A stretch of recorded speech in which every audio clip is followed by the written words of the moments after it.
Chapter 6. The Furniture That Went Mad. Now it happened that in the early hours of Whit Monday, before Milly was hunted out for the day, Mr. Hall and Mrs. Hall both rose and went noiselessly down into the cellar. Their business there was of a private nature, and had something to do with the specific gravity of their beer. They had hardly entered the cellar when Mrs. Hall found that she had forgotten to bring down a bottle of sarsaparilla from their joint room. As she was the expert and principal operator in this affair, Hall very properly went upstairs for it. On the landing, he was surprised to see that the stranger's door was ajar. He went on into his own room and found the bottle as he had been directed. But returning with the bottle, he noticed that the bolts of the front door had been shot back, that the door was in fact simply on the latch, and with a flash of inspiration he connected this with the stranger's room upstairs and the suggestions of Mr. Teddy Henfrey. He distinctly remembered holding the candle while Mrs. Hall shot these bolts overnight. At the sight, he stopped, gaping, then, with the bottle still in his hand, went upstairs again. He rapped at the stranger's door. There was no answer. He rapped again, then pushed the door wide open and entered. It was as he expected. The bed, the room also, was empty. And what was stranger, even to his heavy intelligence, on the bedroom chair and along the rail of the bed were scattered the garments, the only garments so far as he knew, and the bandages of their guest. His big slouch hat even was cocked jauntily over the bedpost. As Hall stood there, he heard his wife's voice coming out of the depth of the cellar, with that rapid telescoping of the syllables and interrogative cocking up of the final words to a high note by which the West Sussex villager is wound to indicate a brisk impatience. "George, you got what I want?" At that he turned and hurried down to her. "Janny," he said, over the rail of the cellar steps, "'tas the truth what Henfrey says. He's not in his room. He ain't. And the front door's unbolted." At first Mrs. Hall did not understand, and as soon as she did, she resolved to see the empty room for herself. Hall, still holding the bottle, went first. "If he ain't there," he said, "his clothes are. And what is he doing without his clothes, then? 'Tas a most curious business."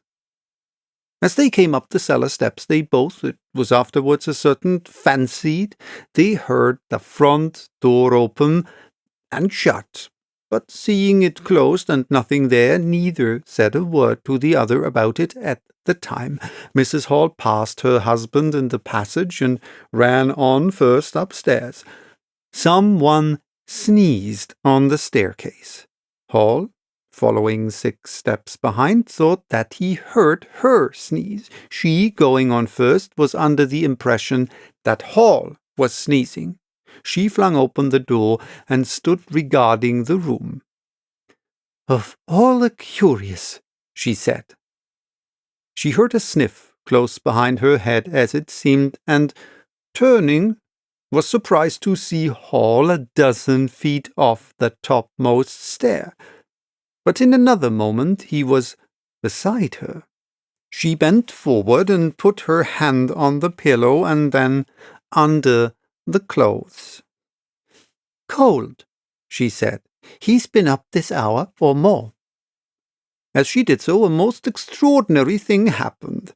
The bedclothes gathered themselves together, leapt up suddenly into a sort of peak, and then jumped headlong over the bottom rail. It was exactly as if a hand had clutched them in the center and flung them aside. Immediately after, the stranger's hat hopped off the bedpost, describing a whirling flight in the air through the better part of a circle, and then dashed straight at Mrs. Hall's face.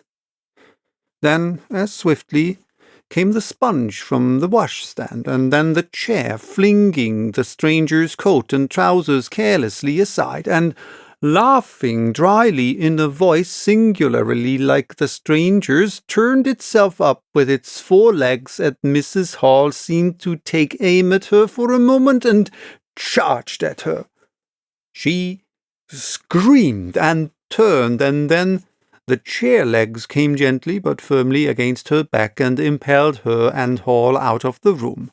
The door slammed violently and was locked. The chair and bed seemed to be executing a dance of triumph for a moment, and then, abruptly, everything was still. Mrs. Hall was left almost in a fainting condition in Mr. Hall's arms on the landing. It was with the greatest difficulty that Mr. Hall and Milly, who had been roused by her scream of alarm, succeeded in getting her downstairs and applying the restoratives customary in these cases. "'The spirits,' said Mrs. Hall.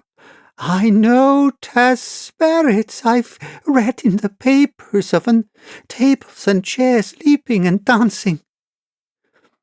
"'Take a drop more, Jenny,' said Hall. "''Twill steady ye.' "'Lock him out,' said Mrs. Hall. "'Don't let him come in again.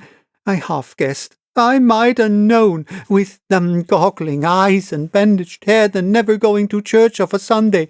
And all they bottles, mourn, it's right for anyone to have. He's putting the spirits into the furniture, my good old furniture. 'Twas in that very chair my poor dear mother used to sit when I was a little girl. To think it should rise up against me now.' "'Just a drop more, Jenny,' said Hall. "'Your nerves is all upset.' They sent Milly across the street through the golden 5 o'clock sunshine to rouse up Mr. Sandy Wedgers, the blacksmith. Mr. Hall's compliments, and the furniture upstairs was behaving most extraordinary. Would Mr. Wedgers come round? He was a knowing man, was Mr. Wedgers, and very resourceful. He took quite a grave view of the case. "I'm damned if that and witchcraft," was the view of Mr. Sandy Wedgers. "You want horseshoes for such gentry as he." He came round greatly concerned. They wanted him to lead the way upstairs to the room, but he didn't seem to be in a hurry. He preferred to talk in the passage. Over the way, Huckster's apprentice came out and began taking down the shutters of the tobacco window. He was called over to join the discussion. Mr. Huckster naturally followed over in the course of a very few minutes. The Anglo-Saxon genius for parliamentary government asserted itself. There was a great deal of talk and no decisive action. "Let's have the facts first," insisted Mr. Sandy Wedgers.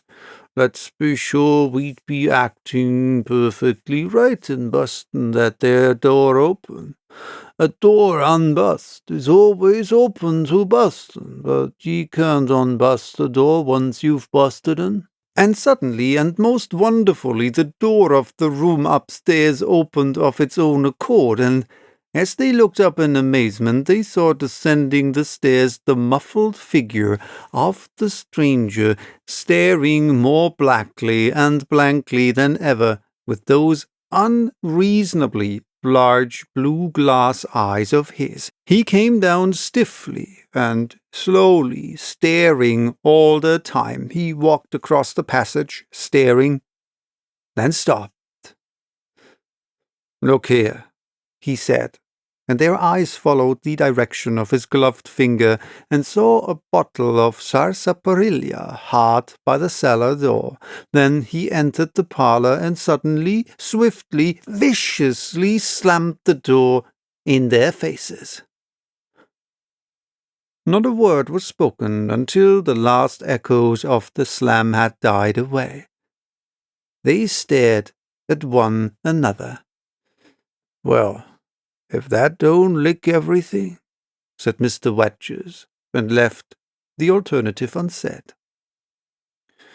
"I'd go in and ask him about it," said Wedges to Mr. Hall. "I'd demand an explanation."